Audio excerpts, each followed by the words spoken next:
What's up? What's up, everybody? This is the Information Man Show. This will be a short podcast. I want to get to the point here. A lot of things are going on in our country today, in our society, since Donald Trump took over the presidency. He's become what I expected him to become, which is a dictator. They're trying to, along with Elon Musk, trying to reshape the government. They're doing what they're trying to destroy the administrative state. That's what they're doing. And the goal primarily is to give full power, ultimate power, to those billionaires, those that are in power. And I'm going to say it again for black folks that did vote for Donald Trump. His base is not black people. His base is white folks. Everything that he's doing is for the base of his white voters. Even when it comes to getting illegals out of the country, he's not doing it for us. He's doing it for his white base, because the concern is what? The concern is that white society is not reproducing themselves. They are concerned about society becoming more and more my skin color. And so don't be fooled by his executive orders. They have nothing to do with benefiting black people.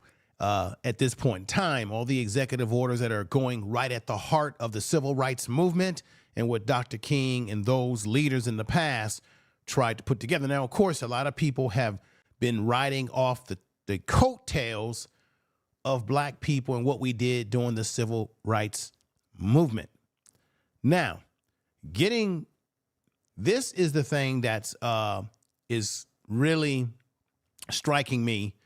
You all know or have heard of the HR40 reparations bill, which is primarily a bill not necessarily to give us direct cash payments or direct reparations, as in right now. It was originally designed to have commission a study to identify all the ills and all the facts that impacted black Americans in this country, as if we don't know that already, as if there's not enough written history, documented history.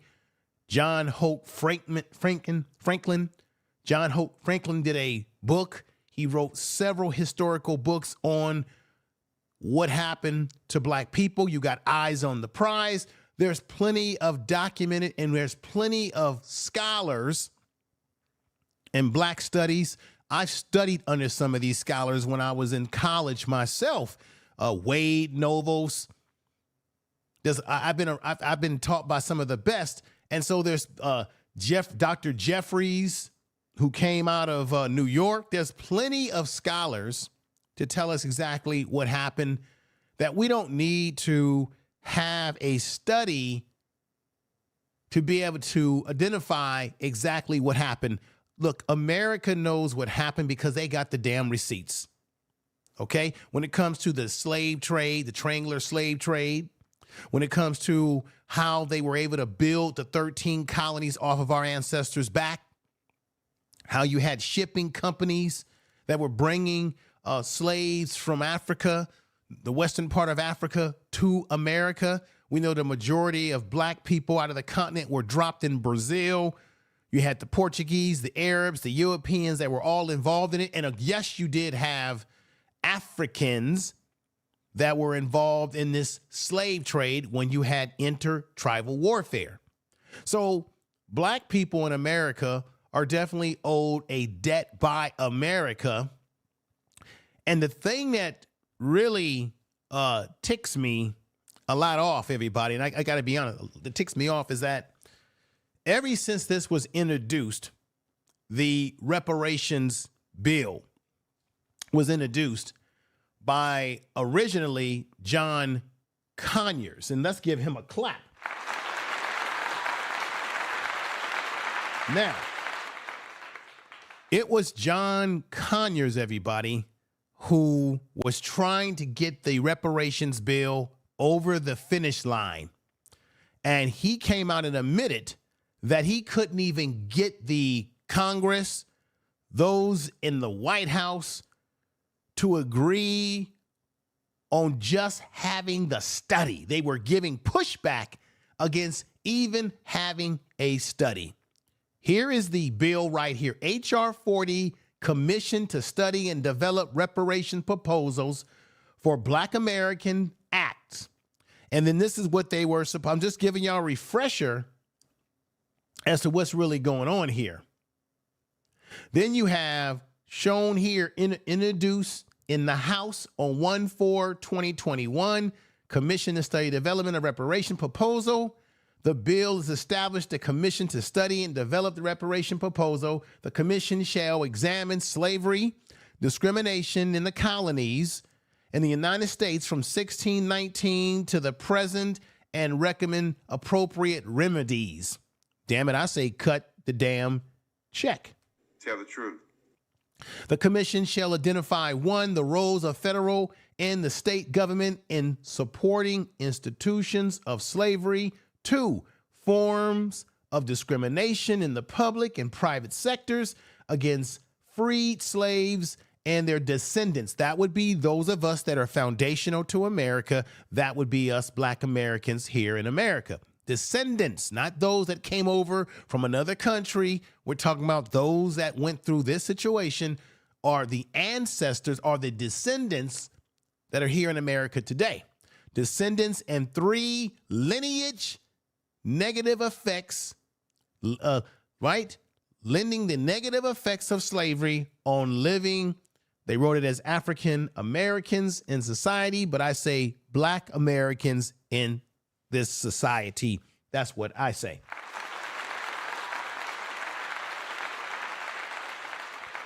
I just want to break that down because this is very important stuff, y'all. Very important stuff. Now, John Conyers introduced this bill. This is how long this has taken to get off the ground where it should have been got off the ground. And what I want to say is that Democrats have been in power long enough to move this bill to where it should be today, which is a law, which we should be getting our benefits from this. But for some reason, whether it be a Democratic administration or Republican administration, it hasn't gone like it should go. Now, John Conyers, as you see on their screen, the HR40 was first introduced in 1989. Most of you that are in the chat room right now, you were young, doing your thing, no gray hair, looking good, smooth, like, and all these years have passed, and we're getting old around this mug, and they haven't done shit with it. 1989 by former Representative John Conyers, right, of Detroit, Michigan, and he introduced in every, check this out, the HR40 bill has been introduced in every Congress since it's been introduced since 89. Even when the Democrats had control of the Congress or control of government, they still didn't do anything with it like they should have. Okay, the HR40 passed out of the House committee for the first time in history. However, it failed to receive the votes on the House floor that it so deserves. Why am I bringing this up? You're saying, man, this is old hat info. What are you talking about? No, the reason why I'm bringing this up because remember, Sheila Jackson Lee, she was the one that was chairing this whole situation because remember, John Conyers passed away, and then Sheila Jackson Lee, say what you feel about her, she took up the mantle. However, it hasn't gone anywhere. It didn't go anywhere. I got to say, all due respect to her, she is no longer in the third dimension. She's passed away. I don't want to be disrespectful, but the truth of the matter is it did not really move or shake the stick even under Sheila Jackson Lee, and may her soul rest in power. And Conyers had already warned us that he was getting a lot of pushback. This man was trying to get it over the finish line. You even had Dr. Claude Anderson. Remember back in the late 80s, early 90s or late 80s, they had a meeting in the Washington, D.C. They had a hearing about reparations, and that's where you had Dr. Claude Anderson, who spoke on this when Conyers was alive and introduced this bill. They were getting pushed back then. Now, it brings us to this day. Because Sheila Jackson Lee is no longer with us and she has passed away, they have now moved the mantle. Here is your Congressional Black Caucus. I feel like they haven't done much for us lately. On this picture, you do see quite a few new, there's some new black members of the Congressional Black Caucus here. There's some new ones, and there's some ones that have been around forever and a day, and we haven't gotten anywhere forward.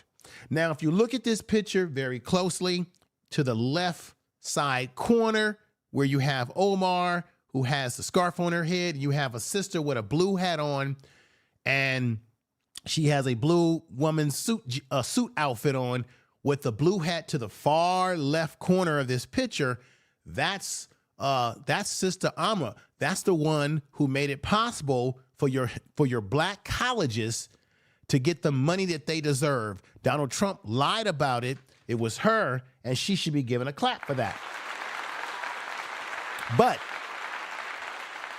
what's happening is that they want Ayanna Pressley has now been given the mantle to take off from Sheila Jackson Lee, who I'm going to say again, all due respect to her, it didn't really go anywhere, in my estimation, in my opinion, when she was the one that was chairing it. So now it's going to be Ayanna Pressley now, who appears to be the one that they are going to make responsible for pushing this thing over the finish line. I don't know if it's going to happen, y'all. I really don't. I got to be honest. I really don't. Because we've been getting BS'd around for a while. And sometimes I don't feel like the Congressional Black Caucus is on their game when it comes to issues that really black people are demanding, right? We have in California, where I'm a resident, you had the California Congressional Black Caucus, you know, the state caucus, who failed to introduce a reparations bill that they helped put together along with black people in California who were waiting for the bills to be introduced in the California legislature. It was the Black Caucus in California that let black people down, who put in a lot of work, a lot of effort, a lot of thought to get this thing going. They even had a commission in California for a year or two. They were putting everything together only for these Negroes in California not to put the bills forward to be voted on. My question is, what has been going on with the Congressional Black Caucus in Washington, D.C.? All these years, they have not gotten this bill across the finish line, and now they want to introduce it again. They want to reintroduce the HR40 bill at a time when we have someone like Donald Trump, who's trying to get rid of everything related to civil rights, trying to get rid of everything when it comes to equity and equality, and trying to get rid of black history. You can't, if you're at the if you're in a military academy and you've got you're trying to fellowship with other black people and create clubs, they don't want you to do that. They are attacking any and everything that is black history, everything. Yeah, we got Black History Month, but black history is every day. So my question is, why do they wait now to try to reintroduce it when you have an administration under Trump that is not going to be friendly to reparations? I don't understand why we haven't, as black people, why we haven't gotten that memo about Donald Trump. He ain't giving no reparations. Donald Trump is doing what he's doing to benefit folks that look like him, period. He doesn't give a damn about the everyday person out here. And so they are reintroducing it with Ayanna Pressley is the new poster child for the reparations. As it says right here. As it says right there, reparations bill to return to Congress as Trump leads charge against racial equality in government. But why has it taken them so long to push forward towards legislation to make it a law when we had more what you would think would be more favorable presidents in government than what we've got right now? Let me take you on a journey. Bill Clinton was the president when the HR40 bill was introduced to us in 1989. Why didn't they get this over the hump when we have a so-called liberal president in White House that y'all said was the first black president? That was laughable. Why is it that John Conyers said that he struggled under a administration of Bill Clinton, and that's back in the heyday when the Democrats were really running a lot of shit up there in D.C.? Why is it that John Conyers couldn't even get anywhere with the reparations bill under y'all's first black president, as y'all called him, Bill Clinton? Now I want somebody to answer that question, please, because you would think that it would have been easy street when we've got black Democrats who are responsible for putting this white man in office those many years ago, and shit didn't happen with the HR40 bill when John Conyers was alive and well. All right, alive and well, to get the due credit that he should have gotten for what he was pushing forward. It just makes you angry, everybody, when you think about it. Now we've got, in the year 2025, Ayanna Pressley is being tasked with this duty now, but she's being tasked to do it under a Trump administration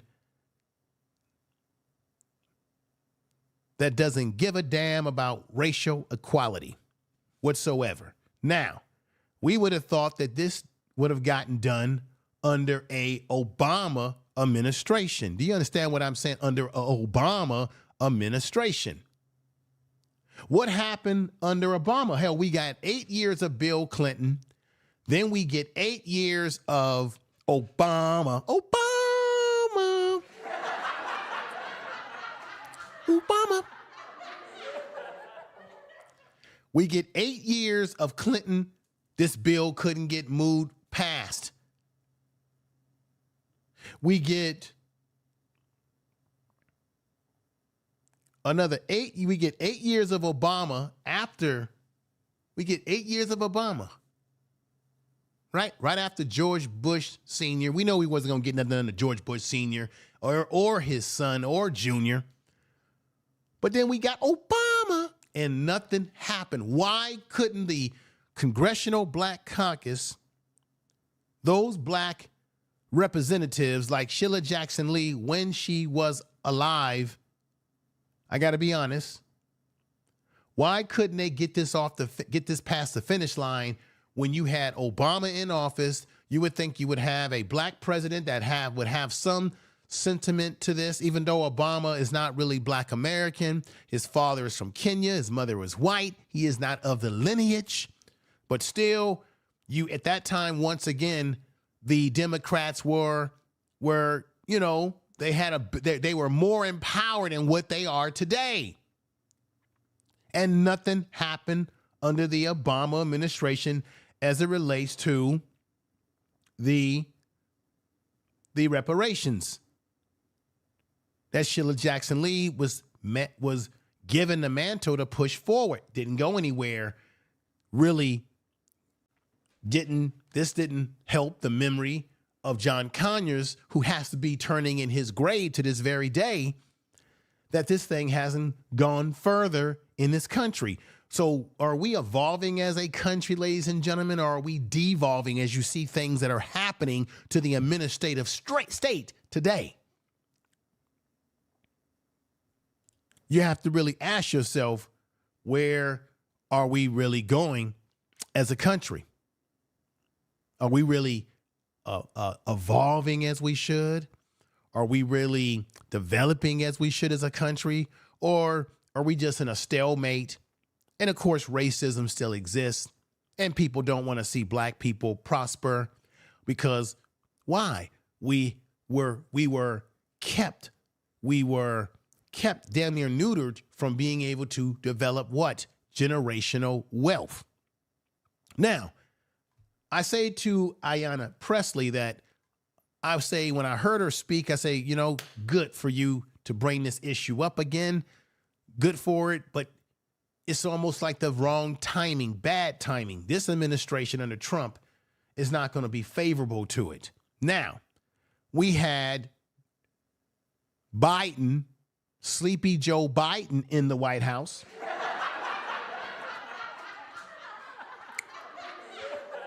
And you still couldn't get anything pushed forward with the HR40 bill. What's up with that, Democrats, again? Then Obama told us that we had to vote for Kamala Harris, that we could not be sexist as black men. There was too much at stake in the election, and he was pointing and wagging his finger at us to vote for Kamala Harris. And then Kamala Harris had a history on video when she was interviewed by the Griot of telling folks that, nah, I'm not going to just do something for black folks, when she was asked a question about reparations. Tell the truth.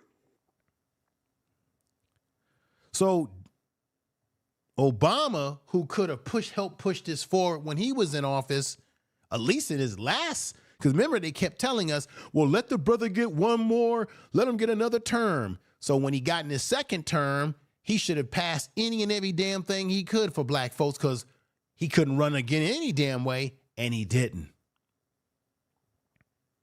So while he's telling us to vote for Kamala Harris because Trump would be the wrong choice, and damn it, we can see that one thing that Obama got right was that Trump he's a son of a you-know-what. You see what he's doing? He's got Elon Musk all up in our personal business, messing around with our treasury, our information, our social security numbers. God knows what they could be doing and how it can affect people that you love, everybody in this chat room, under this monster that we have right here in Trump. And I will be doing upcoming videos about Trump and exposing the dirt. But why Obama tells us all these things, he's sitting up here grinning and cheesing with Donald Trump. What a damn shame. Tell the truth. You telling us one thing, man, but you cheesing, but yet we can't get a reparations bill to be moved forward, right? Of course, Steve Harvey met with him the first time he ran and said that he met with him because he wanted to get a whole bunch of things for the black community, and Steve Harvey has yet to tell us what the hell he got out of Donald Trump. What a damn shame. Tell the truth. Now, the reason why I say this, because the reparations bill is very personal. I'm going to tell you why. Because under the Democratic leadership, as well as Republican leadership, Viola Fletcher has still not gotten the just due that she should get. She's one of the living survivors of the Tulsa, Oklahoma riots, 1921. She went through the courts in Oklahoma to fight for reparations. The courts in Oklahoma tried to dismiss the case. Biden's D-N.J hasn't done anything for Viola Fletcher and those descendants of those that were massacred in 1921 during that that massacre. She was a young girl. She's 100. I think Viola Fletcher's are 112 years old now, 113 maybe, somewhere in there. I think her brother, who was 100-something years old, he passed away. There's one other sister that's also alive. but they can't get, and this is what you're looking at is a picture of her going to Washington, D.C. to speak about what had happened to her as a child and seeing her family members and people that she knew be massacred.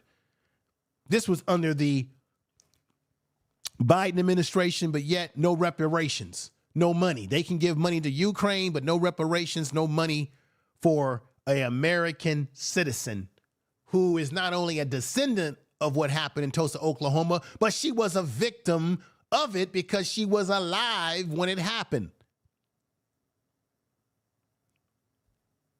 This is where the HR40 bill should have been pushed on the agenda. This is where the Black Congressional Caucus should have really pushed the idea of reparations and wrapped it around this woman right here, Viola Fletcher. They should have wrapped the issue of reparations around what happened in Tulsa, Oklahoma, and around what happened to this woman right here. They always tell us, well, we can't give you any money in reparations because the people that were the ones that were the real victims aren't alive. She's a real victim. So you can't use that formula.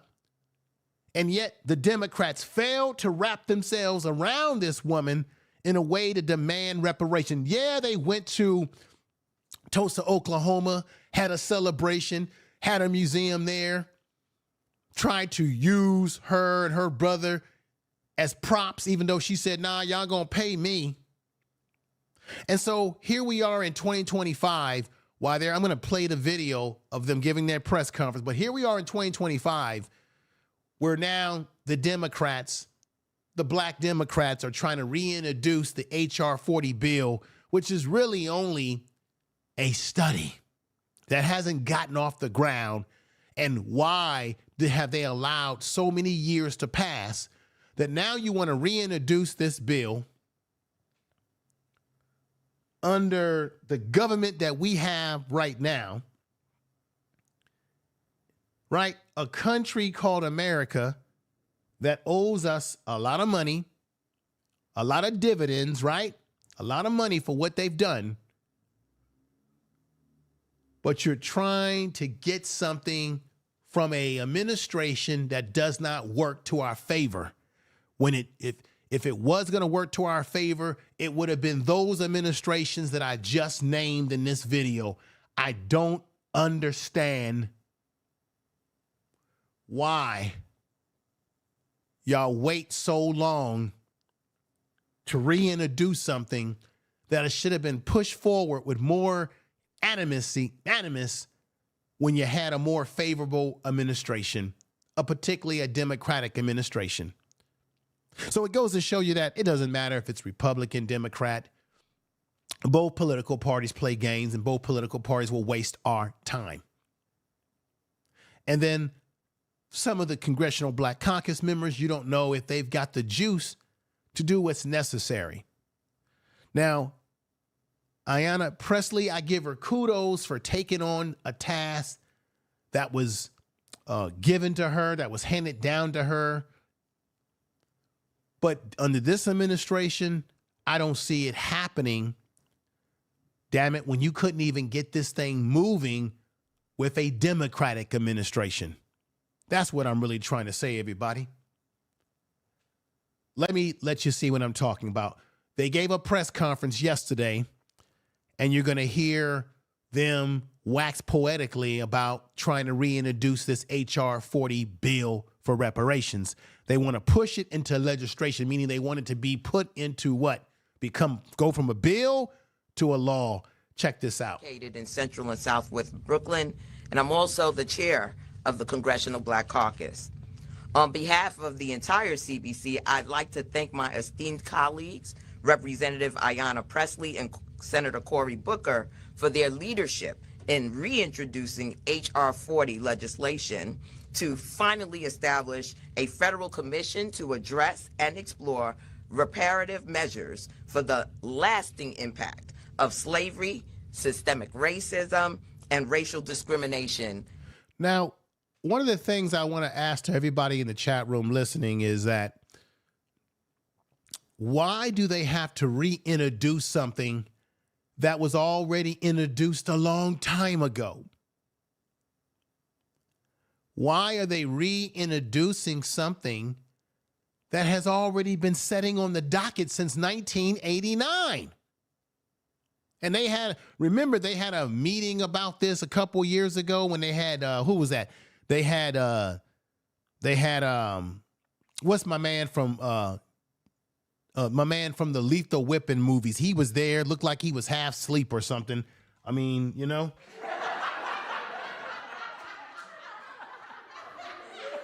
And then they had people like Candace Owens and people who had no business in the conversations about our reparations. Candace Owens, she's not even Black American, she's Caribbean. Then they had some other dude there, some dude who tried to be a little rapper or singer. He got a little podcast. He was running around talking about why Black people shouldn't get reparations, how it's not a good thing. And he wasn't even Black American. He is Caribbean too.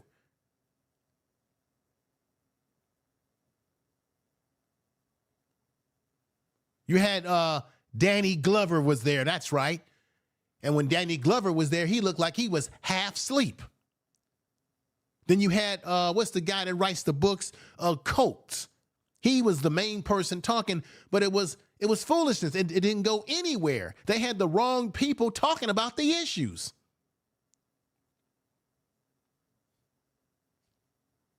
In Black America. I'd also like to take this opportunity to recognize and thank our former House colleague and co-lead on HR40, Congresswoman Erica Lee Carter. Yes. Now, I just want to say this is a side note right here, everybody. The sister that you see right there to the left, who wears the all red suit on with the glasses to the left, I actually know her. I went to college with her. She's a congresswoman. She represents Oakland, California. I got to give her some kudos. She's new. She's one of the new folks to the Congress as a Black woman representing Oakland. So she's not someone that's been in that seat for a long time. She just got there. I know her. I know she's good people. I know she'll work hard. Went to college with her and her sister, and she's a congresswoman representing the Oakland, California area. Much respect to her. Good to see her. I was kind of shocked. I didn't really know at first. I said, hey, wait a minute. I went to college with her and her sister. I know her. She used to live in the Fillmore area of San Francisco. But anyway, let's continue on here. Thank her for her leadership and for joining us today, as well as our colleagues who are arrayed here. It is an honor to be here today in support of this important and transformative legislation. I won't be on long, everybody. Which the CBC Thank you for has being championed for decades as part of our unending mission to improve the lives of Black Americans in this country. As we celebrate Black History Month, I am also reminded of those who have led this legislation on behalf of our caucus for many years. From Congressman John Conyers, who first introduced this legislation in 1969. Oh, wait a minute. Let me stop. Wait a minute. She said he first introduced it in 1969. But most of the reports that I looked at said it was in 89 that he introduced it. So maybe he introduced it a long time ago and then updated it in 89, but most of the reports say 89. So she might be a little off there, or she might be correct. But either way, y'all, John Conyers is the architect of this. Let's be honest. Interesting. Let's go. Who led its reintroduction in the last Congress with over 130 co-sponsors. Yes. HR40 is a powerful reminder of the challenges we must continue to confront in our country and the long path to reconciliation and accountability for the injustices that have for too long been a detriment to our communities. I can think of no better time to bring forward this legislation than now, a time when we are seeing the erosion of our fundamental rights and freedoms. Let me just say, everybody, I want to say peace, to Alicia, Peggy Roster, Dominique, another CG, Fierce for reading. Is this the best time to reintroduce this when you've got when you've got Donald Trump trying to? I don't know. You got the Republicans control the House. They control the Senate. They control government completely. They're labeling anything ethnic as DEI. I just don't know if introducing this. I mean, it has to be introduced. I get it, but it was already introduced. So I don't know why they have to reintroduce something that's already been put together, but needs to go across the finish line. But can they do it in this particular climate that we're living in this country, in this particular government? Can it really move past the needle? I don't know, folks. In just the past few years, we have seen the conservative supermajority on the Supreme Court roll back decades of precedent in race-conscious college admissions. We have seen a persistent and coordinated assault on our right to vote and efforts to dismantle the Voting Rights Act of 1965, one of the most effective pieces of civil rights legislation ever enacted in the United States. We have seen efforts to distort our nation's history and erase Black history in our schools. That's true. That's all happening under the Trump administration. So if they're already trying to get rid of Black history and in the schools and all these sort of things, even though we should be teaching our kids our damn selves their history, no matter what they try to do in the schools to rip it out, we should still be teaching them at home. But if that's true that all these things are happening, then what would make you think that this same administration would be friendly towards legislation of a reparations bill becoming law? Now, they're just talking about the commission to study it, which I feel like we should be past a commission to study it. We have seen efforts to strip away the tools of economic opportunity that allow people to get ahead and build generational wealth. And in just a few weeks of this administration, we have seen President Trump unleash a tidal wave of executive orders to demonize and roll back diversity policies in the federal government while turning over our federal agencies to a corrupt and unaccountable billionaire. Okay, we got Mandrell 211 says the Democrats have rendered themselves useless. Yeah, they've rendered themselves useless. They have no one to blame but themselves. Right, they got themselves in this situation. And as I was saying, Mandrell, that they should have pushed this whole reparations bill package over the finish line when they had a more favorable government where Democrats were more in control. That's when they should have been beating the pavement stronger. How do you expect to beat the pavement against this administration when you're just now saying that this administration is stripping away everything that Black folks have worked for in this country? It doesn't make sense to me. Now, maybe the Democrats are pandering to us right now because they've been taking the L's lately. They're taking a big fat L in this election. They've been taking a big fat L in the way Donald Trump has been conducting himself with Elon Musk in the government, the way they're locking people out of government buildings, Treasury building. Now they didn't shut the education building. I said all of this on my videos about Project 2025. A lot of people thought that Project 2025 was just some make-believe stuff. Everything that he's been doing, Trump, since he's been in the White House, has been right out of the page of 2025. And then I did a video. I said they want to shut down the education department. They want to privatize everything. We owe it to the communities that we serve not only to stand in the breach against hate and bigotry from this administration, but to also put forward real solutions. Okay. Solutions that lower costs, solutions that close the Black-white wealth gap, solutions that make buying and owning a home a reality, and solutions that rectify long-standing issues that make the American dream unattainable. All right, folks, we've heard this sort of speech before. You know, it's the feel-good speech. Respect to the no disrespect to the sister there. She's a congresswoman. She represents New York. No disrespect to her, but I'm tired. Don't you? Everybody in the chat room, aren't you tired of these good feel-good speeches? We don't need more speeches. We need more action. See, the Congressional Black Caucus would get a lot more respect from the Black community if they would do less talking and more action, meaning go do it.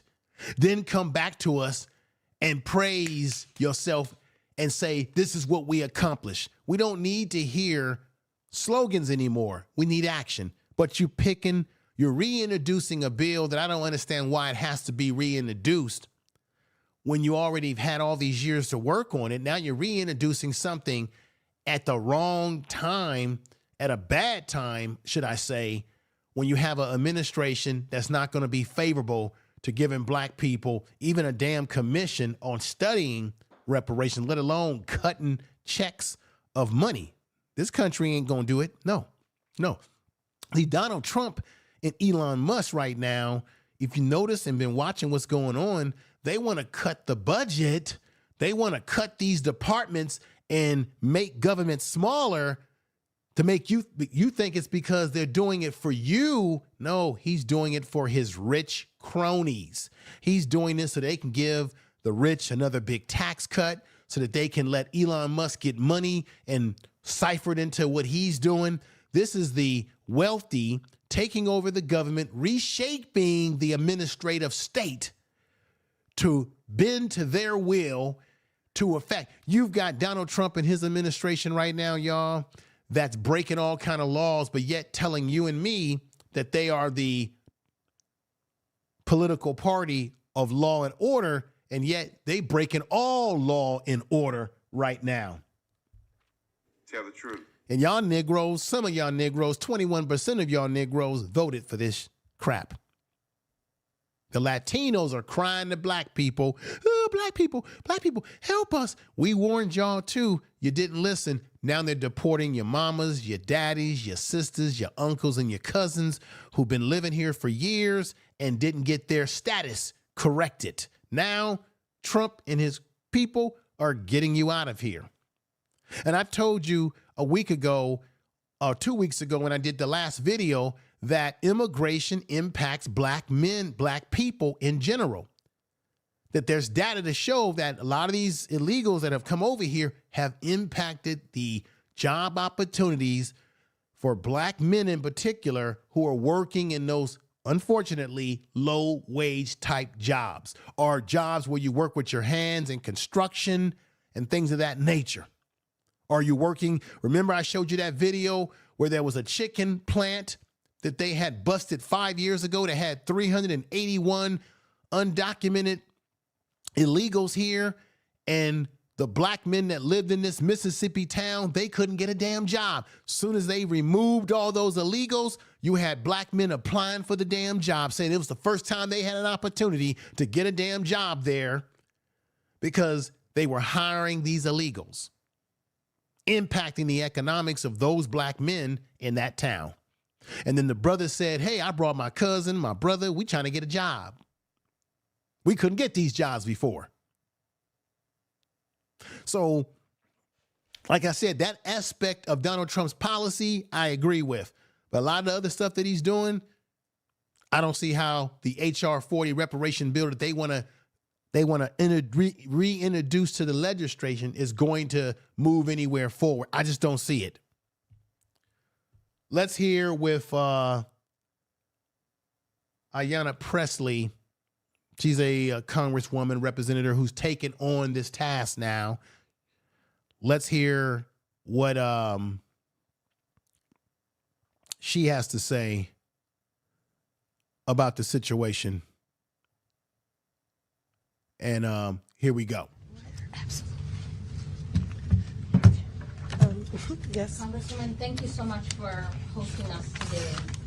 In the many postmortems of the 2024 election, there are establishment voices in your own party that have said Dominique that Jones, what's up, my brother? Race-conscious policies are bad politics. This won't be a long podcast because I know Leonard got a show going on over there I'm going to check out.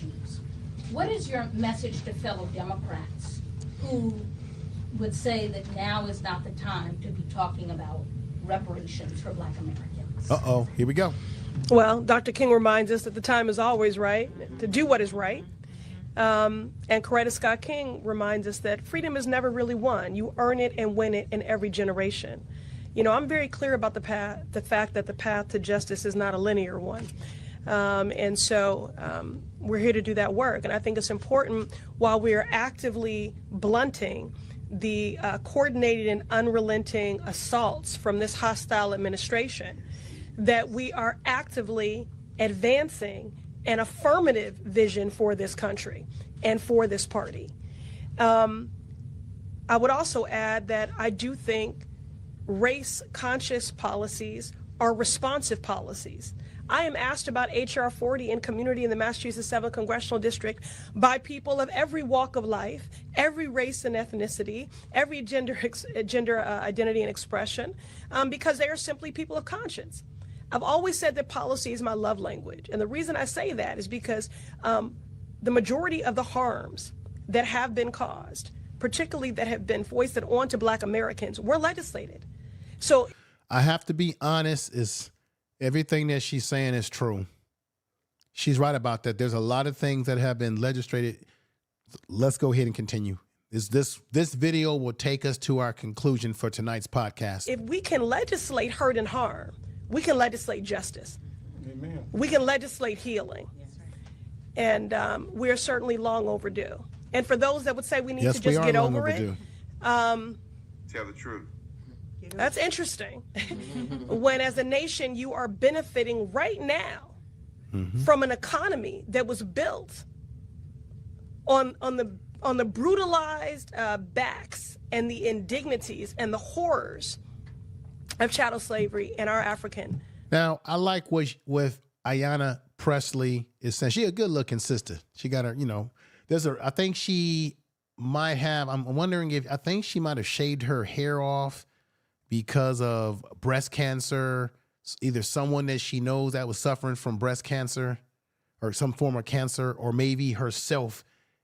Maybe someone correct me in the chat room if I'm wrong. Maybe she overcame her battle with cancer herself. I think there's a symbolism to why she cut her hair down. I could be wrong. She may have a medical, but she's a beautiful sister. Everything that she's saying here that I'm going to continue playing here is correct, but I wish, or should I say, the Democrats should use the same energy that they're using now around this issue, at least this group of Democrats, when they had a favorable government in control. Another thing that I would like to say before I move forward with this, and this is very important for me to say this, as I've been observing the things that Donald Trump has been doing in his administration, I want to know if you all have picked up on this too as well. When the Democrats were in office, Obama, maybe Bill Clinton, or even Joe Sleepy Biden, when we said, hey, we want you to do this, we want you to do that, the Democrats kept telling us, or keep telling us, what they can't do. Oh, we can't do this, right? They want to be nice. They want to follow the letter of the law, right? All this sort of stuff. What Donald Trump's presidency within the last couple of weeks has shown us, or it should, is that the presidents have more power, especially through the executive orders, than we actually realize. That's one thing we can learn from what Donald Trump is doing, whether you agree with what he's doing or not, is that it shows you that the Republicans, when they have the when they have the weapon in their hand, when they've got the power, they could do a lot of stuff. So when the Democrats, Obama, and all these people kept telling us what they couldn't do, it was all bullshit. Obama could have wrote all kind of executive orders that could have benefited Black people, especially in his second term. You see, Donald Trump is putting out executive orders almost every day. He doesn't give a damn. He turned around and said that he wants the Afrikaners in South Africa to come to America. That he doesn't like that the Black South Africans have booted them from farmland because it was land that was stolen from their ancestors. So Donald Trump says, hey, he's asking for more white supremacists to come to America, as if we don't have enough white supremacists in America. Tell the truth. He's making executive orders saying that, the Gulf of Mexico is the Gulf of America now. Now, I did my history, my read up on the Gulf of America. I'm going to call it Gulf America because historically there's a reason why. Right? If you know the history, well, Texas was owned by Mexico. Parts of California was Mexico. All that whole border was part of Mexico. That's why it was one reason why it was called the Gulf of Mexico. It also supposed to represent the indigenous people that were from that part of the world. So Donald Trump is a goofy, but he's doing any and everything that he wants. He's spooking out the media. He's pushing his will. Why didn't Obama do this? Why didn't the Democrats, who we put in office, black people, why didn't the Democrats take the bull by the horn and shove it all down the throats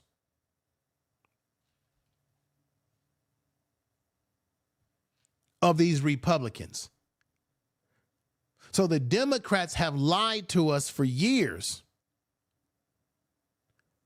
when they tell us that they can't do certain stuff, that they can't do it. It's a lie. Let's continue this as we get close to conclusion. Ancestors. Congresswoman, you got emotional when discussing taking up this mantle from Congresswoman Sheila Jackson Lee. Can you elaborate on what that means to you personally? And given that this bill has been introduced for generations, are you thinking about new ways to elevate HR40? Well, I'll in a moment turn it over to the Congresswoman here, but I got emotional because I'm humbled and because I feel a tremendous amount of responsibility. These are unprecedented and deeply consequential times. And I'm also emotional because I just was thinking about the labor of love that HR40 was for Sheila Jackson Lee. As far as what I'll do in this moment, in the same way that I've championed the Equal Rights Amendment and gender equality being enshrined in our Constitution, I'm not afraid of hard fights. I'm not deterred by challenging landscapes because I've always believed that the power of the people is greater than the people in power. And I'm so glad that Congresswoman. I do like what she said there about the power of the people being greater than the people that's in power. I do like that, but still, the best chance that we had to get this over the finish line since it was introduced was under a Democratic administration and under a Congress that was more Democratic in control. You see, but I understand what she's saying. Summer Lee spoke to the advocates and the movement because we are grateful for the leadership of the lawmakers, the Black history makers who have shepherded and stewarded this. But there is a movement, as Congresswoman Jackson spoke to, that continues to gain momentum throughout the country. So it's not just Black folks that are self-interested in this. This is people of conscience that recognize the power and the necessity of the work of truth and reconciliation and healing. And there is precedent. We have done this for Native American, for indigenous people. We have done this for Japanese. See, this is where she's talking truth, okay? She's laying it out that we have done this Tell the truth. for other groups. These are facts, right? Now, for Black people, I don't care about no reconciliation. I care about you cut the damn check, you create the programs, whatever it is, land, whatever it is, with the money, land, money. That's what we need. You give us these things, we get these things, we got all the reconciliation we need, damn it. And another thing too, one of the dumb things I always hear on YouTube, which is some of the arguments that I hear from Black people, which I think is ridiculous, that Black people are running around trying to make excuses for why we can't get it, why we shouldn't get it, is this whole thing about, well, we'll spend all the money. We'll spend the money. Why are you concerned? Why would you be concerned about what other black people gonna do with their reparations money, dummies? Certainly you're gonna have black people that are economically astute, economically alert to how to manage money.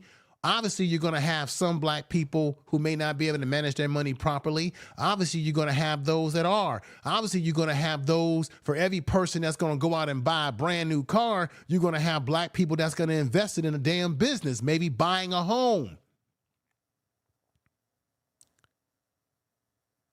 Last time I checked, white people blow their money. Almost every white person that's won the lottery or other ethnic groups that have won a lottery, we hear that they lost all their money. Other ethnic groups. We have white people who go into banking who belly up banks, like what happened in Silicon Valley. Matter of fact, the last time I checked, United States of America, which is pretty much run by white society in terms of our economy, last time I checked, America is in $1 trillion debt. Who do you think put us in that debt? Let me check. Since white people tend to be the ones who are the most in charge of the government, most in charge of the treasury, most in charge of the economics of this country, guess what? White folks are the reason why we have $1 trillion or more deficit in this country. So this whole notion that, well, black people are the only ones that know how to manage their money, everybody doesn't know how to manage their money of any group if they don't know what the hell they're doing. Let's continue. Americans. So when people say, well, my family didn't own slaves, why should I care about this? Well, we were able to do That's truth, always the biggest argument. and the work of My family didn't own work slaves. for Japanese You Americans. benefit. It doesn't matter if your family didn't own slaves. You are. See, this is another argument. Well, I didn't own slaves. You benefit from what your ancestors did from those years ago. They're benefiting today by a system that works in their favor even today. Donald Trump, where you think that when you look at people like Donald Trump, where you think he came from? His folks came over here on a damn boat as well. And his father was able to get rich in New York. And he also discriminated against black people in housing, not only in New York, but in the state of Maryland. Prince County's Maryland, by the way. I did a video on it. And not everybody played a role in that either. So that is what brings us here today. And I'm excited to do the work of intentional and inclusive movement building and to appeal to people of conscience. Yes. Thank you all so much for doing this. You mentioned that there are a lot of advocates in the movement who support this work, who are outside partnering with you all in this work. A lot of folks that I talk to also feel a sense of hopelessness right now, feel a sense of fear, a sense of anxiety. Could any of you paint a picture of what an America with reparations looks like for folks out there who are looking for a vision, something to latch on to give them hope to get through these next 4 years, get through this next season as you all work to advance this piece of legislation? Yeah, here, come on. Thank you so much.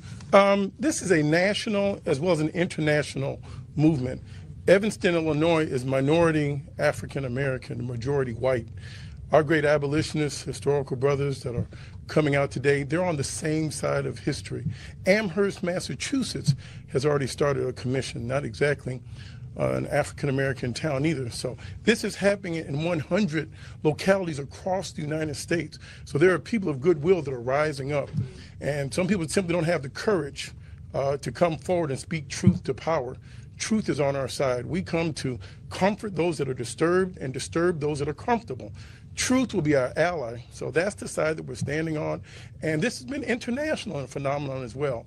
This is written into the Constitution in so many ways in the country of Brazil that had to go through massive land reform after their history of slavery. This has been written into the Constitution for repair in the Constitution in South Africa.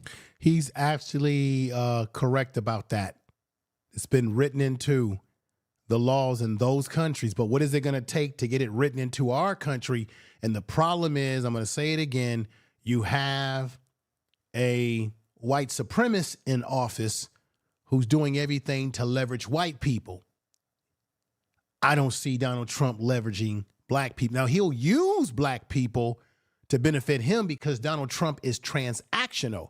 So whatever Donald Trump does, it's always to make himself, to put himself in a position at the end of the day of favorability. This has been written into the Constitution in India to have more diversity, to have more inclusion, to have more equity. And so this is simply we're asking to start the study. We cannot deny our history going forward. See, this is the problem I have with this, folks. This HR40 bill has been around for decades now. This thing should have gotten going a long time ago, as I said earlier in the podcast.